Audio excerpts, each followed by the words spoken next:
Como mencionaba Alison, pues mi nombre es Sofía Cap, trabajo ya en la empresa Ambiente desde hace 6 años, entonces tenemos pues bastante experiencia en temas de salud y seguridad en diferentes ámbitos de la industria acá en Guatemala. Entonces sí manejamos como diferentes tipos de empresas, negocios y cómo aplicamos en cada una de ellas el tema de salud y seguridad ocupacional. Es muy importante conocer la reglamentación, las leyes y normas que rigen la parte de salud y seguridad en Guatemala, porque pues van a garantizar trabajos seguros, el bienestar de las personas y mejorar también en la parte productiva. El marco legal de salud y seguridad en Guatemala está basado en el Código de Trabajo y en el Reglamento de Salud y Seguridad Ocupacional. Vamos a conocer un poquito de este reglamento que es como la normativa clave que nos va a ayudar a poder implementar ese deseo en nuestros lugares de trabajo.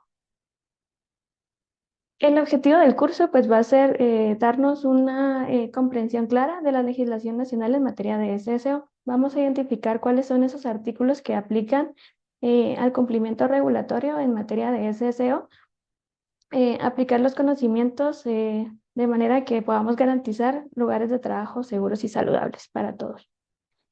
Y más importante, ¿verdad? La importancia del cumplimiento legal, pues garantizar el bienestar y mejorar la productividad.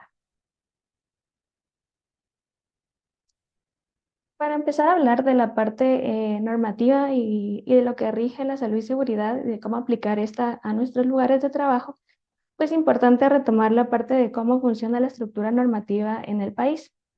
Y para eso, pues nos referimos acá a una estructura llamada pirámide de Kelsen, que es una representación jerárquica de las normas jurídicas donde cada nivel superior prevalece sobre el inferior. Entonces, vamos a conocer un poquito de cómo es esta estructura, iniciando con el primer eslabón de nuestra pirámide de Kelsen, la cual se rige por la Constitución Política de la República y los tratados internacionales que funcionan siempre en materia de SSO. En este caso, los tratados internacionales que tenemos en este tema, pues son convenios ratificados por la OIT, que son 74 convenios los que tenemos ratificados en Guatemala y principalmente aseguran una parte administrativa para mejorar el tema de las relaciones laborales y la relación pues patrón-trabajador. Tenemos la parte de la Constitución, como les mencionaba, después pues viene el segundo eslabón, que ya viene la parte de las leyes y la parte de los decretos. Aquí pues ya aplicaría un código de trabajo que ya viene después de la Constitución Política de la República. Para irnos más, entrando de lleno a reglamentos más específicos, entonces nuestro tercer eslabón corresponde a reglamentos y acuerdos gubernativos que cada una de las entidades pues pueda sacar en materia de SSO. Y por último, pues tenemos ya leyes muchísimo más específicas que van a regir la parte de SSO.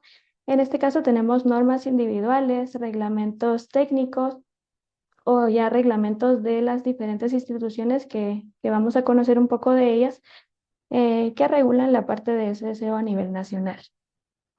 Entonces, esa es la estructura que tenemos nosotros y en la cual nos vamos a basar de lleno en la presentación para ir conociendo cuáles son esos requerimientos que nuestra empresa o la industria en la que estamos tiene que cumplir. Entonces, para empezar un poquito de lleno el marco legal nacional, pues vamos a empezar con los primeros eslabones, cuál es la Constitución Política de la República. En su sección séptima, pues nos habla del tema de salud, seguridad y la parte de la asistencia social, que pues son aspectos bastante importantes relacionados en temas de SSO y por el cual pues nace todo lo que viene después, a continuación, los decretos y los reglamentos que principalmente rigen estos temas. Tenemos el Código de Trabajo, el decreto número 1441 en su título quinto, pues también menciona la parte de higiene y seguridad. Y el Código de Salud en su decreto 91-97, en los artículos 44 y 46 también hay relación con temas de salud y seguridad ocupacional. Pero nos vamos a ir un poquito a la legislación más específica, a los últimos dos eslabones. Entonces, ¿de dónde nace la parte de un cumplimiento y la parte de la legislación clave para poder normalizar a nuestras empresas? En temas de SSO, pues todo va a iniciar con el Reglamento de Salud y Seguridad Ocupacional. Este es el Acuerdo Gubernativo 229 del año 2014. A lo largo de estos años ha sufrido dos reformas. Una pues es en el año 2016, la cual pues lleva por número 33-2016, y la otra en el año 2022, a raíz de lo que pues, nos tocó vivir a todos y en especial a Guatemala por el tema de pandemia. Entonces la última reforma fue el Acuerdo Gubernativo 57-2022. A partir del reglamento de SSO, pues nacen leyes, bueno, nacen algunas otras documentos pues mucho más específicos, eh, normas individuales, en este caso el manual de comités, que son reglamentos, la parte de registro de accidentes y la norma para la reducción de desastres. Entonces, tenemos el manual de comités, el cual es el Acuerdo Gubernativo 486-2023, que este pues es bastante reciente del año 2023 porque sufrió una modificación del que anteriormente se había aprobado en el año 2017. Entonces sí hubo aquí pues una derogación del anterior y se estableció pues este nuevo acuerdo gubernativo. Luego tenemos la parte de registro de accidentes, que este viene desde el año 2010 con un acuerdo ministerial 191-2010. Y actualmente pues tenemos la última modificación que tenemos en materia de legislación nacional en temas de SSO, que es la parte de la norma de reducción de desastres número 2, que sufrió una modificación a finales del año entre noviembre y aprobada en diciembre del año 2025. Entonces ahorita actualmente la que está vigente es el acuerdo número CN-3-2025. Entonces de esto vamos a hablar un poquito de cómo están los cambios en materia de NR2.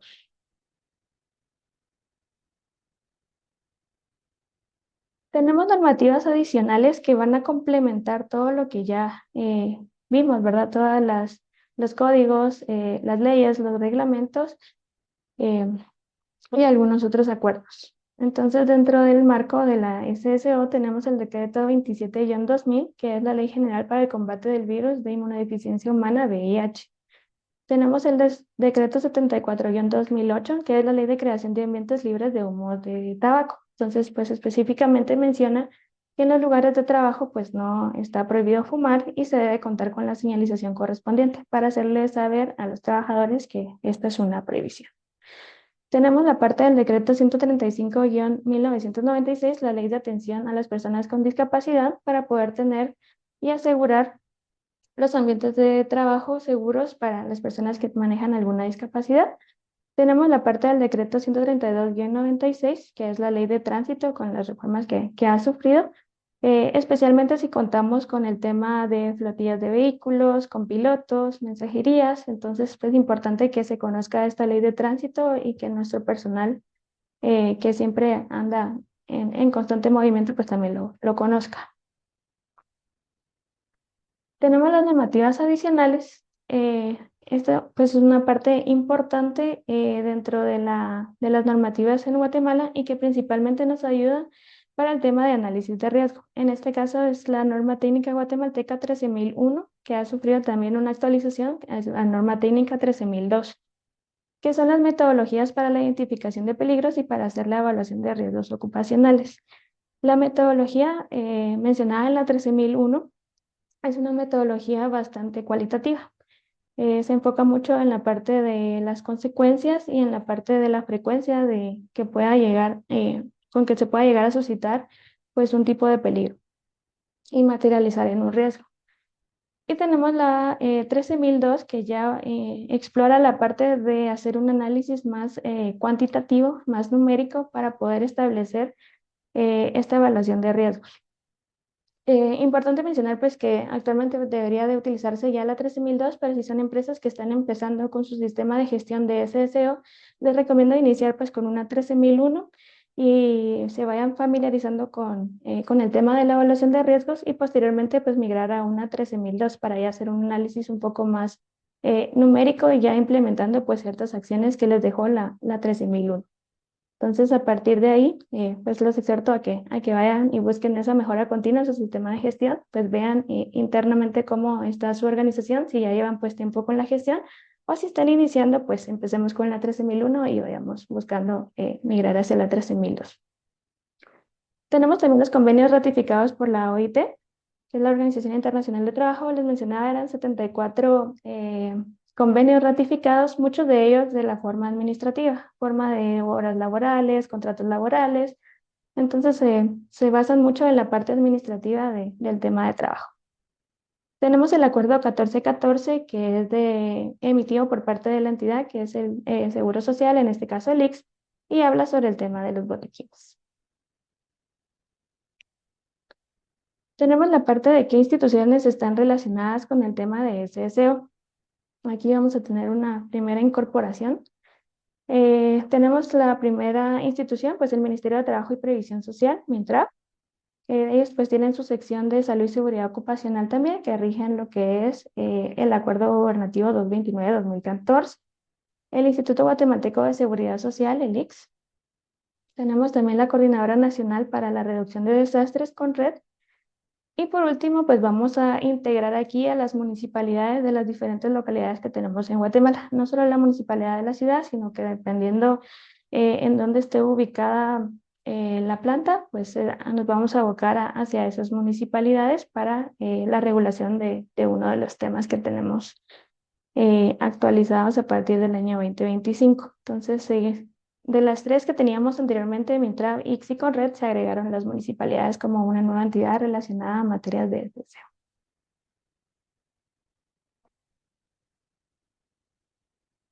Entonces vamos a entrar de lleno a conocer cuál es el principal cumplimiento en materia de SSO para las empresas. Tenemos el Reglamento de Salud y Seguridad Ocupacional, el Acuerdo Gubernativo 229-2014 y las reformas, que ya mencionamos que han sido dos. ¿Cuál es el objetivo del reglamento? Establecer esas normas y procedimientos para garantizar la protección, seguridad y salud de los trabajadores en sus lugares de trabajo. Tanto de los trabajadores como de las personas que van a llegar a las instalaciones donde nosotros pues estamos laborando o regulando el sistema de gestión de SS. El campo de aplicación del reglamento pues establece que aplica a todos los empleadores y a todos los trabajadores, tanto del sector público como privado, sin importar el tamaño de la empresa y sin importar la actividad económica desarrollada por la empresa. También se debe incluir a los trabajadores temporales y a la parte contratista. Entonces, y también idealmente pues a las visitas, si llegan visitas constantes al lugar donde están sus organizaciones, entonces garantizar que también a ellos le apliquen las regulaciones que tienen ustedes en materia de SS. ¿Qué obligaciones tienen los empleadores, los patronos dentro del marco legal de SS? Una es proveer equipos de protección personal. Se debe suministrar y garantizar que los usen adecuadamente los trabajadores. Evaluaciones de riesgo, realizar y documentar evaluaciones periódicas de riesgo. Entonces, conocer que cada puesto de trabajo pues, va a tener riesgos y hacer ese análisis por cada uno de los puestos, por cada una de las maquinarias, por cada una de las áreas con las que cuenta la empresa. Ofrecer capacitación continua en prácticas seguras y prevención de riesgos laborales. Mantener instalaciones, maquinaria y equipos en condiciones seguras. Y facilitar inspecciones, ya sea por parte de los inspectores de las diferentes entidades, puede ser CONRED, puede ser Instituto Guatemalteco de Seguridad Social ICS o pueden ser inspectores del Ministerio de Trabajo. Y facilitar también el funcionamiento de los comités bipartitos, que vamos a conocer un poco de qué se trata la parte de comités y cómo es que lo pueden ir integrando a sus organizaciones. Hay empresas a las que sí le aplica tener un comité bipartito y hay empresas a las que no les aplica tener un comité bipartito. A las que les aplica pues facilitar el tiempo, el espacio, ¿verdad? La parte de que se puedan reunir al menos una vez al mes y poder entablar esa comunicación bipartita, establecer acuerdos, establecer el acta y dejar constancia de lo que se ha hecho en materia de SS. ¿Qué prohibición hay a los empleadores o a los patronos? Entonces, se prohíbe operar maquinaria o equipos que no cuenten con las debidas protecciones de seguridad. Se prohíbe incumplir con la política nacional de VIH-Sida. Vimos que el VIH y la política nacional y el tema de VIH pues es una legislación adicional a todo el marco regulatorio de SSO, pero sin embargo pues es importante mencionar que se basa en que en los ámbitos de trabajo sean aptos y seguros para las personas con las que cuentan. También garantizar el tema de la no discriminación a personas que tienen VIH. Y también tenemos la parte de prohibición. Se prohíbe permitir el ingreso de personas en estado etílico a los lugares de trabajo. ¿Qué obligaciones tienen los trabajadores también de las organizaciones? Una es el uso correcto del equipo de protección personal, utilizar adecuadamente los equipos de protección personal proporcionados. Entonces es una obligación como trabajadores utilizarlos correctamente. Seguir las políticas y procedimientos de seguridad establecidos. Si ya tienen cierta normativa, ciertos lineamientos de cómo utilizar cierta maquinaria, de cómo ingresar a las áreas, pues los trabajadores deben de seguir esas normas y cumplirlas adecuadamente. Y la participación activa siempre de las capacitaciones, sensibilizaciones, comunicaciones en temas de medidas de prevención. ¿Qué prohibición tienen los trabajadores también? Se les prohíbe obstaculizar las medidas de SEO, así como dañar equipos, dispositivos o señalización de seguridad. Entonces debemos de enfocarnos mucho en la parte de cultura hacia los trabajadores para que ellos entiendan pues estas normas. No son porque queramos hacer daño, no son porque queramos imponer más cosas, no son porque queramos imponer reglas de SSO, sino que porque queremos garantizar su protección, su salud y evitar cualquier accidente o incidente que pueda llegarles a pasar.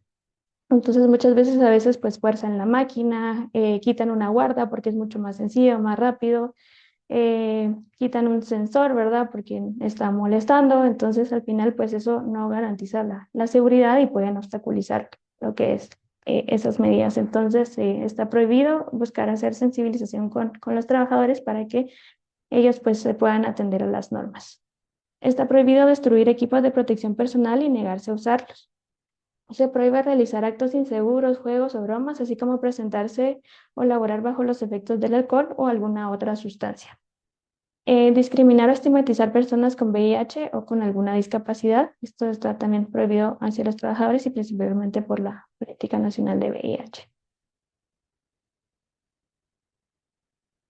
Luego, para entrar de lleno a la parte que sí rige el cumplimiento de SSO y a la parte que sí debemos de presentar, registrar hacia una entidad, pues nos abocamos al artículo 302 del Reglamento de Salud y Seguridad, el cual pues también sufrió una modificación en el año 2022 y es con la que contamos actualmente.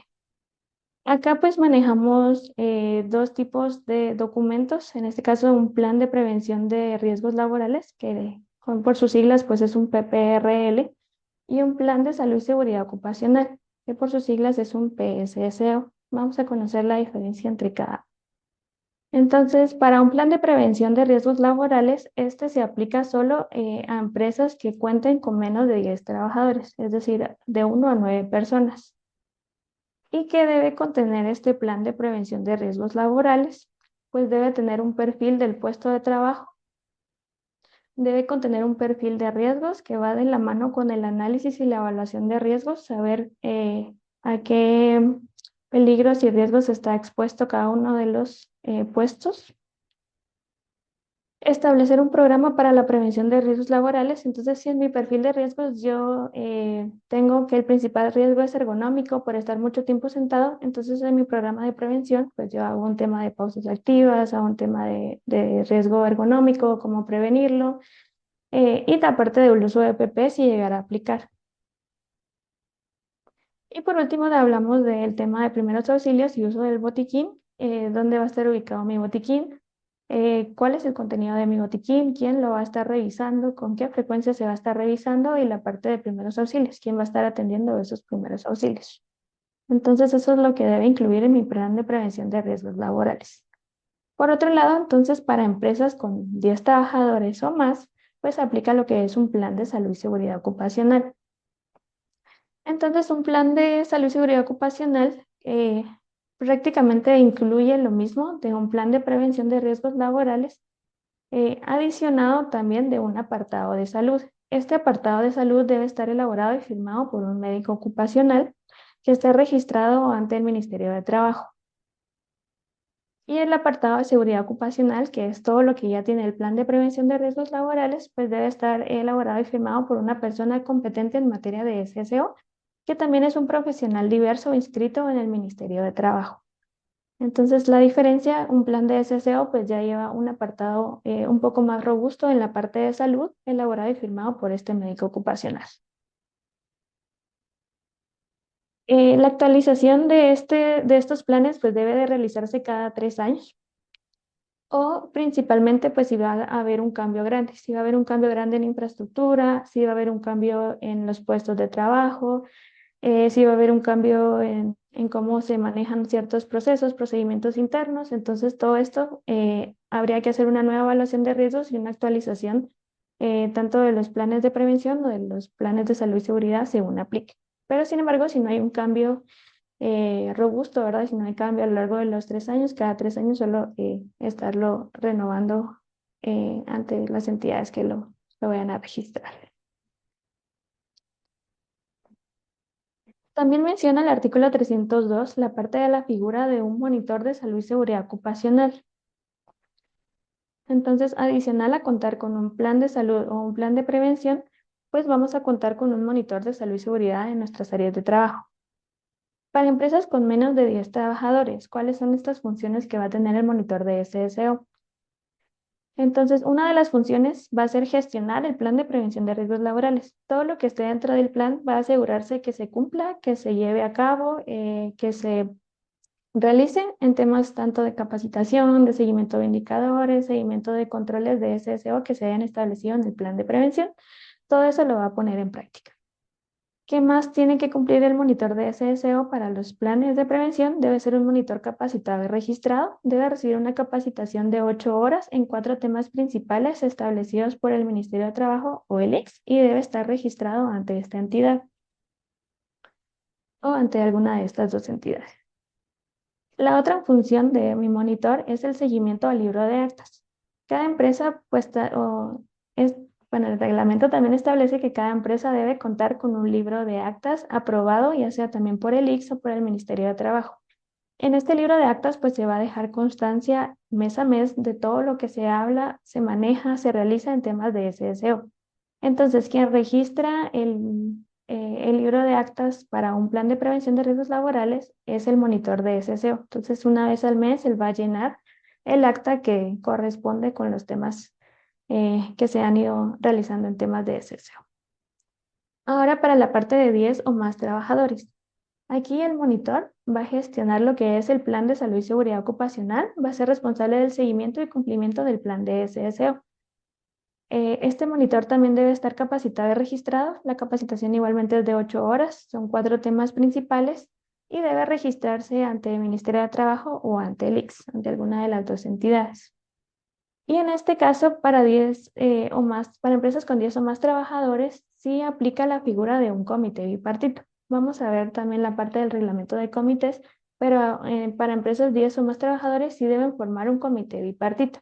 Y el monitor pues va a ser parte o miembro de este comité como representante del patrón. Y ellos pues y el comité bipartito como tal es quien le da seguimiento a todo el tema del libro de. Esto también forma parte del artículo 302 que va unido a la parte del plan de prevención de riesgos laborales y al plan de salud y seguridad ocupacional. Luego nos vamos al artículo 371 que también pues es uno de los añadidos y modificados en el año 2022, que es un plan de SSO de construcción. Entonces, si hay empresas constructoras o si se va a realizar un tema de construcción, deben de contar con un plan de salud y seguridad ocupacional con todas las medidas necesarias antes de iniciar con este proyecto. ¿Qué debe contener el plan? Pues un programa de salud y seguridad ocupacional, saber que se van a trabajar tareas de alto riesgo, cómo prevenirlo, manejar pues a todo el tipo de contratistas, garantizar qué equipo de protección personal va a utilizar cada persona de acuerdo a las actividades que vaya a realizar dentro de la construcción. Darle un seguimiento al tema de andamios, inspección y verificación de los andamios que se van a utilizar en la parte constructiva y tener pues un estudio geotécnico de la parte del suelo. Entonces esto debe contar, con esto debe contar el plan de SSO de construcción cuando se vaya a realizar pues un proyecto desde cero. Luego también tenemos el artículo 304, que es una parte importante y que va incluida dentro del plan de prevención de riesgos laborales y dentro del plan de salud y seguridad ocupacional, lo cual es el botiquín de primeros auxilios. indica que se debe disponer de un botiquín portátil y de forma accesible, entonces en un lugar donde sepan la mayoría de trabajadores o especialmente los monitores o los brigadistas, si en caso pues llegaran a contar con brigadistas, donde pues ellos conozcan la ubicación del botiquín y sea bastante accesible para cada uno de ellos. ¿Qué debe contener el botiquín? Pues aquí está el listado de lo que debe contener. Anteriormente, antes del año 2022, se prohibía tener medicamentos. Ahora, a partir del año pues, 2022 que se hizo la reforma, permite tener analgésicos y antihistamínicos. Entonces, aquí está el listado.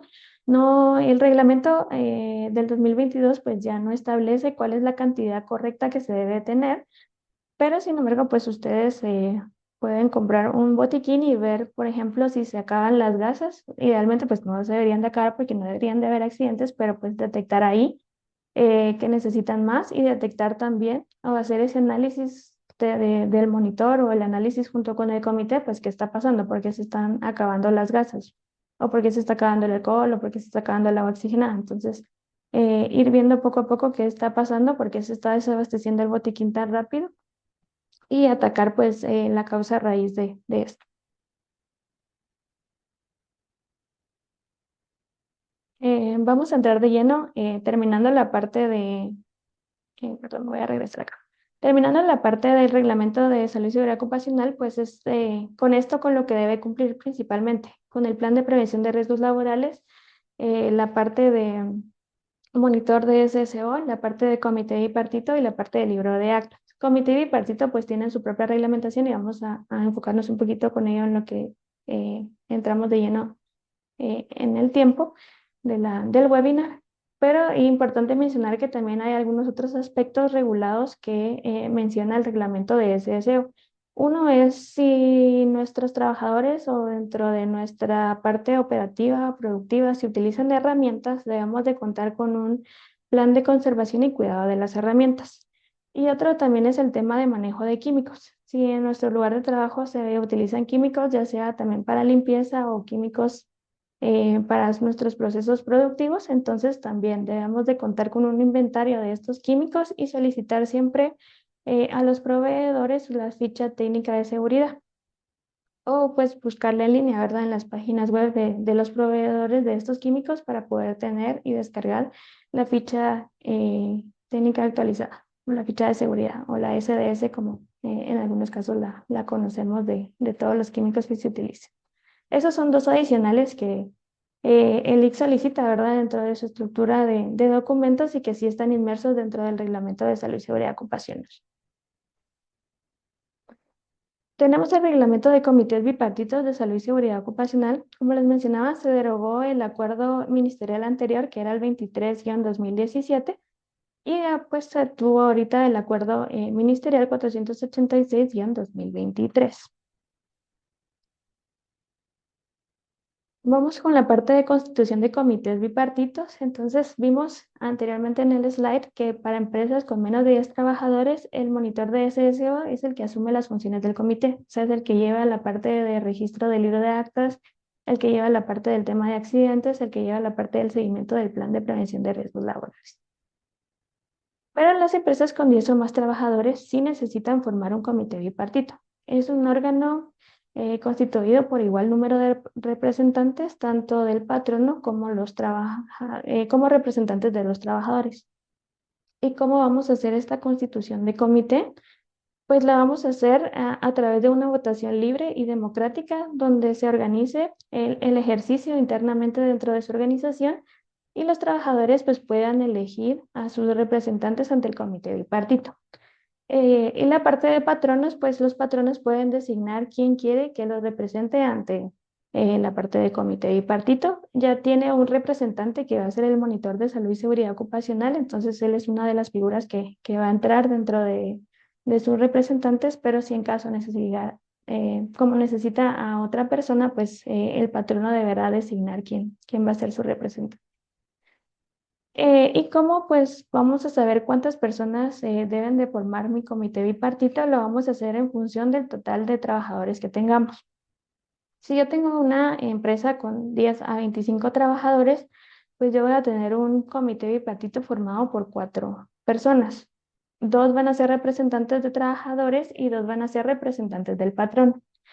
Si yo tengo una organización de 26 a 50, pues sucesivamente le voy sumando a un representante de cada uno, ¿verdad? Un representante de trabajadores y a un representante de patrón.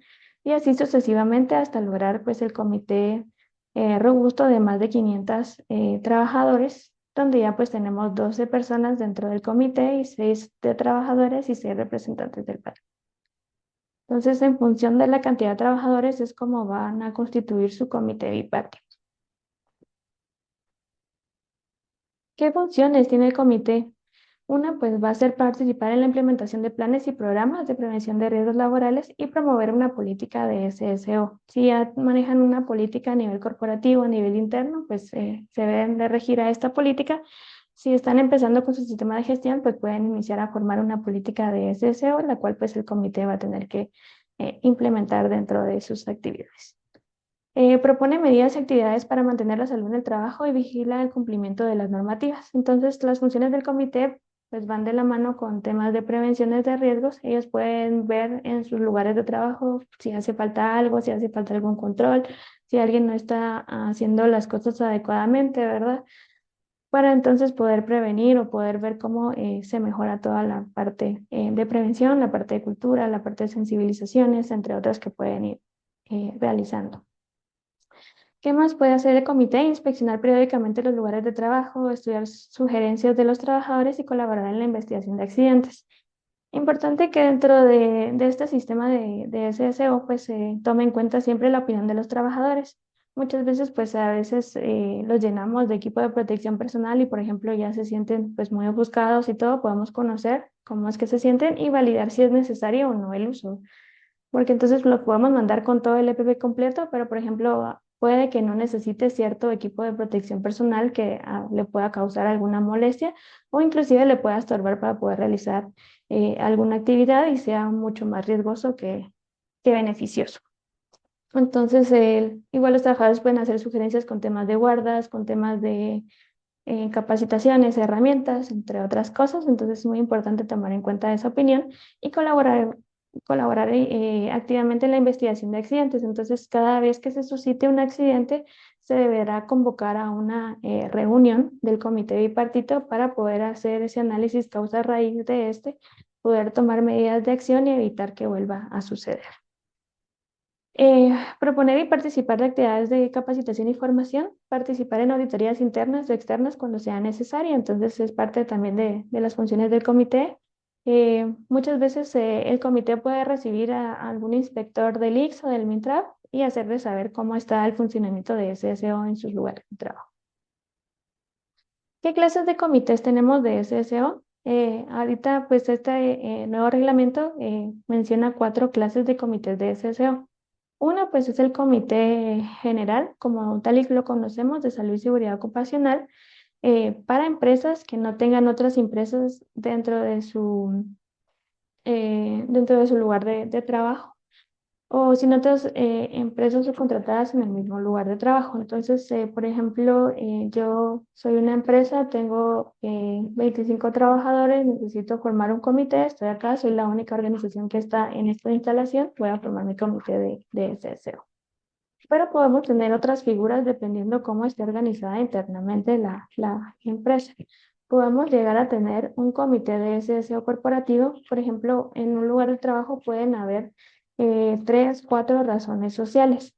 Entonces, lo que se puede llegar a formar ahí es un comité de salud y seguridad ocupacional corporativo que incluya a esas 4 razones sociales que voy a tener yo en la misma ubicación. Entonces aquí lo que vamos a hacer es integrar por representantes de todas las empresas. De estas 4 razones sociales yo voy a integrar y formar este comité corporativo. Está la parte institucional que aplica pues para las instituciones del Estado. Y está también la parte de comités de salud y seguridad y administración conjunta. Esta pues ya aplica, por ejemplo, para los edificios, ¿verdad? Los edificios administrativos con oficinas que tienen pues diferentes condóminos. También para la parte de centros comerciales, para la parte de bodegas también, donde hay pues bodegas con diferentes empresas, ¿verdad? Entonces, para esto se aplica la parte de administración conjunta. Entonces, se va a formar un comité donde va a estar la parte administrativa, ya sea del centro comercial, ya sea del edificio, de oficinas, ya sea de la administración de las bodegas. Entonces, todo esto pues va a ser regulado por la administración y va a tener pues miembros de diferentes empresas o propietarios o condóminos de los diferentes kioscos, bodegas, locales, entre otros. Entonces, estos son los cuatro tipos de comités que ahora menciona el acuerdo. También nos habla la parte del libro de actas. El libro de actas pues debe estar autorizado también por las entidades, ya sea de forma física o electrónica, ante el Ministerio de Trabajo o ante el Instituto Guatemalteco de Seguridad Social. El Ministerio de Trabajo todavía maneja ambas figuras, ¿verdad? De física o electrónica, y el IX lo maneja únicamente de forma física. ¿Cuál es la función del libro de actas? Pues es un documento en el que se registran todas las actividades, deliberaciones, resoluciones, acuerdos que se hayan llegado con el comité bipartito o que se hayan realizado y que el monitor pues deba registrar. ¿Qué requerimientos adicionales hay del comité? El comité debe integrarse con los siguientes cargos. Entonces, dentro del comité, ya cuando ya esté formalizado con los integrantes, pues deberán designar a una persona que va a hacer la coordinación, deberán designar a un secretario y los demás pues comienzan a ser ya vocales, vocal 1, vocal 2, y está formado por 4 personas, y, y le van agregando vocales sucesivamente según pues los integrantes que vayan teniendo. Las reuniones ordinarias del comité se deben de realizar una vez al mes. Entonces parte de los temas de obligaciones de los patronos es darle pues ese tiempo a los trabajadores para que puedan reunirse una vez al mes y poder dar acuerdos, dar seguimiento a las sugerencias, establecer qué se va a hacer, ¿verdad? En el mes, verificar que se esté cumpliendo, dar resultados de las inspecciones, dar resultados de los indicadores de salud y seguridad que se estén manejando. Entonces, una vez al mes se pueden reunir. Pueden haber reuniones extraordinarias, como les comentaba. Una reunión extraordinaria se puede dar por el tema de algún accidente, alguna emergencia, o por ejemplo, pues puede ser que también se reúnan de forma extraordinaria si organizaron algún tipo de simulacro, se organizaron algún tipo de actividad fuera del marco donde se reúnen usualmente. Entonces, pues investigar cuáles fueron las causas de los accidentes es parte de las funciones que tienen que hacer el comité, y por eso pues se van a reunir de forma extraordinaria. A excepción del monitor de salud y seguridad, los miembros del comité tienen una vigencia únicamente por 2 años. Entonces, cada 2 años, si siguen siendo los mismos miembros, solo habría que renovarlo, y si no, pues debería de hacerse una actualización. Y el comité pues debe resguardar toda la información, todas las evidencias, todos los registros de lo que se ha llevado a cabo por un periodo de 10 años. Seguimos con la parte de registro y notificación de enfermedades profesionales y accidentes laborales, el Acuerdo Ministerial 191-2010. En este pues establece que el empleador debe notificar inmediatamente al Ministerio de Trabajo sobre cualquier accidente ocurrido o cualquier enfermedad profesional al recibir un certificado médico. Enfermedades profesionales que han ocurrido pues dentro de la organización. También se debe de hacer una investigación y se debe de indicar pues cuál es el proceso de la investigación, tanto del accidente como de la enfermedad profesional, y asegurar que haya una persona competente en la empresa para realizar estas investigaciones. Entonces, por eso necesitan que haya el comité reunido para poder proceder con la investigación, y la parte del monitor de salud y seguridad que también puede enfocarse en el tema. El registro de accidentes se hace por medio electrónico a través de formularios ante el Ministerio de Trabajo. Aquí están los reportes de accidentes. Si en mi lugar de trabajo no ocurrieron accidentes de tipo suspensión, entonces yo puedo reportar 0 accidentes. Y si sí se realizaron, perdón, si sí hubo un accidente que sí tuvo una suspensión, entonces se reporta el accidente a través del formulario. Por acá les dejo los QR Sin embargo, pues siempre están como en constante actualización, entonces si en algún momento pues no haya funcionales, porque sí, el Ministerio de Trabajo sí actualizó el enlace, pero estos son los últimos que me aparecen vigentes a partir del año pasado. Entonces aquí tienen para el reporte de accidentes y para el reporte de cero accidentes.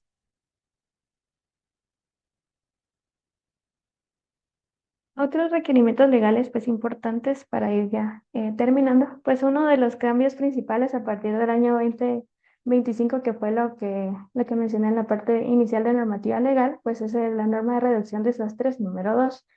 Entonces se deroga el acuerdo número 04-2011 y 01-2014 que regulaba la parte de la NRD2, y ahora pues se tiene la CN-3-2025. Si no estoy mal, pues entró en vigencia a partir de finales de diciembre, que se fue publicada en el Diario de Centroamérica. Y entonces este año pues ya están iniciando a aplicarse los cambios. Todavía no está eh, terminada, ¿verdad? La parte de los cambios están todavía en proceso pero vamos a hablar un poquito de cuáles son esos cambios que trae la normativa. La parte de la NR2 o la norma de reducción de desastres número 2 establece los requisitos mínimos de seguridad para las edificaciones e instalaciones de uso público, a fin de proteger a las personas en situaciones de emergencia. ¿Y qué nos pedía que tuviera o que cumpliera la NR2? Una es contar con un plan de respuesta a emergencias, que toda organización pues debe tener un plan de respuesta, debe de revisar cuál es la emergencia que pueda atacar, y sobre eso pues establecer los procesos para atender. Se debe de también evaluar la carga de ocupación del edificio, la carga de ocupación de las salas de reuniones, la carga de ocupación de las oficinas. Entonces, se debe de hacer esa evaluación. También la parte de salidas de emergencia, con cuántas salidas de emergencia cuenta la instalación y si son suficientes o adecuadas de acuerdo a la cantidad de personas que van a salir.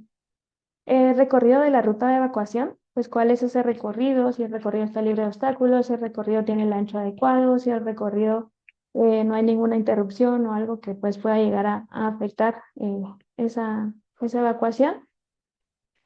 Y si el recorrido pues cumple también con la distancia máxima requerida. Y tenemos la parte de señalización de emergencia. Entonces nos establecía cuál era o nos establece cuál es el material de anclaje del cual se deben construir las señalizaciones, el tamaño, dependiendo de la distancia a la que yo vaya a ver la señalización, o la distancia más del punto más lejano a la que yo pueda ver por dónde se debe evacuar, los símbolos y colores utilizados de acuerdo al tipo de señalización que voy a hacer, si es por ruta de evacuación, si es por tema de sistemas de incendios, si es por temas de solo información. Entonces, pues todo esto establece la norma de reducción a desastres número 2. Idealmente, pues se debe cumplir con NR2, que parte de la carga de ocupación hasta señalización de emergencia, y el plan de respuesta de emergencias como un individual. ¿Qué cambios nos trae pues la nueva normativa? Uno, pues es la parte de la autoridad encargada, quien va a regular todos estos temas de NR2. Antes, pues lo manejaba la Coordinadora Nacional para la Reducción de Desastres con Red, pero ahora la autoridad quedó en manos de las municipalidades locales. Entonces, si mi proyecto está en Escuintla, pues debo abocarme a la municipalidad de Escuintla, o dependiendo del municipio, pues a esa municipalidad. Entonces, ellos van a ser los responsables de aplicar ahora el acuerdo 3-2025. La autoridad encargada, en este caso, pues la municipalidad, va a establecer cuáles son los plazos y mecanismos de cumplimiento según las competencias que vaya a requerir pues cada municipalidad. Y en eso pues es en lo que se está trabajando actualmente. Todavía no, ninguna de las municipalidades ha establecido un proceso, un reglamento oficial de cómo es que se va a manejar el tema de entrega de expedientes de NR2 hacia pues sus entidades. Entonces todavía están en ese proceso para poder establecer cuáles son esos requisitos y mecanismos para poder presentar. Otro cambio principal es en la carga de ocupación. Se refuerzan los cálculos de la carga de ocupación. Entonces sí menciona que es bastante importante establecer cuál es esa carga y no sobrepoblarla, ¿verdad? Entonces, establece también más áreas para poder establecer la carga de ocupación. Entonces, ya no menciona solo salones, ¿verdad? Sino salones para convenciones, salones para exposiciones, salones de reuniones. Entonces, ya menciona un poquito más específico esa parte. Y nos pide que utilicemos siempre el escenario más crítico, que va a ser la máxima ocupación que vamos a tener nosotros en el área. ¿Qué otro aspecto nos menciona? Pues las salidas de emergencia. La anterior pues nos decía una o dos salidas de emergencia según una tablita que había de ocupación. Sin embargo, ahora menciona que si hay más de 500 personas en el área, pues coloquemos tres salidas de emergencia y si hay más personas en el área, cuatro salidas de emergencia. Eso siempre en el mismo nivel, ¿verdad? No quiere decir que en el total del edificio, sino que si están en el mismo nivel. Y las distancias máximas. Establece que la distancia máxima recorrida desde el punto más lejano hasta hacia la salida de emergencia, pues de 45 metros si la empresa pues no cuenta con un sistema de rociadores, un sistema contra incendios adecuadamente. Menciona también que pues, son 60 metros si establecen un sistema de rociadores, un sistema de hidrantes, un sistema de detección de humos y por último, pues establece para la parte industrial, ya sea bodegas, fábricas o hangares, hasta 120 metros en casos especiales, en caso de que pues llegue a tener un buen sistema, tanto de rociadores, de hidrantes, de detectores. Entonces se puede establecer hasta 120 metros la distancia máxima a recorrer. Estos pues son los principales cambios. También establece que para locales con menos de 65 metros cuadrados que estén en un primer nivel, pues no va a ser necesaria la aplicación de la NR2. Entonces hay un listado también dentro de esta nueva regla, dentro de esta nueva norma, donde pues tienen las áreas o especificaciones de cuáles lugares no tienen que cumplir obligatoriamente con la NR2. Luego nos pasamos a la parte de ambientes libres de humos de tabaco, porque es importante porque se prohíbe fumar o mantener encendido cualquier tipo de producto de tabaco en los espacios de lugares de trabajo. Entonces, por eso es importante mencionarla como un adicional de cumplimiento y también la parte obligatoria de la señalización. Entonces, al ingresar nosotros a un área o un espacio de trabajo, se debe tener una señalización con el símbolo internacional de no fumar, el cual consta pues de este círculo rojo con un cigarrillo encendido y cruzado por una línea roja también. Y por último pues tenemos la parte de la política de VIH, que nos menciona también la parte obligatoria de que las empresas e instituciones pues busquen sensibilizar, comunicar a través de una capacitación anual sobre el tema de VIH.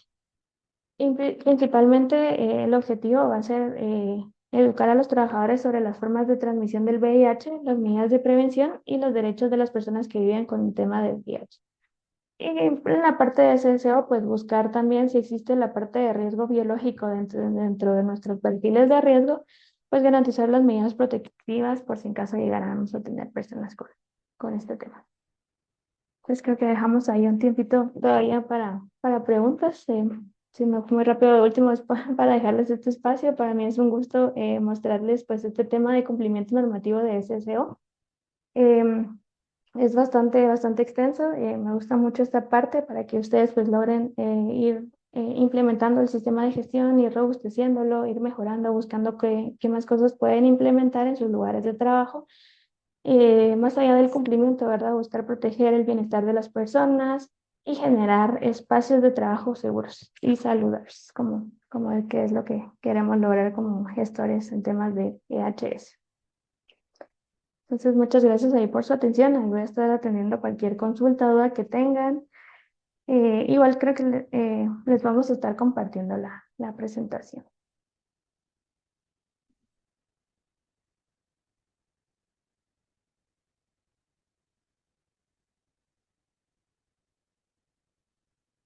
¿Qué tal, Diego Hernández? No sé si quieres hacer tu pregunta.